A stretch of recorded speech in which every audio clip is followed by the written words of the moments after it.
Hi everyone, in today's video, I'm going to show you how to cancel an order on Temu in less than 2 minutes. Let's jump right in. Open your Temu app or head to the Temu website on your computer and log into your account. Once you're logged in, tap on the profile icon at the bottom or click on your profile icon in the top right corner if on the website.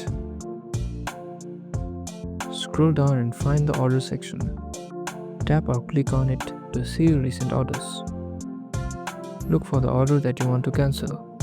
If it's eligible for cancellation, you'll see an option that says cancel order.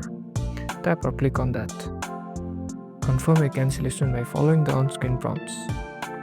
The system will ask you if you're sure, so once again you have to confirm your order that will be cancelled.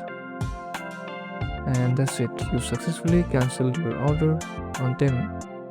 Just keep in mind that you can only cancel your order before it's shipped. After shipping, you'll need to return the item instead. If this video helped, give it a thumbs up and don't forget to subscribe for more quick tutorials.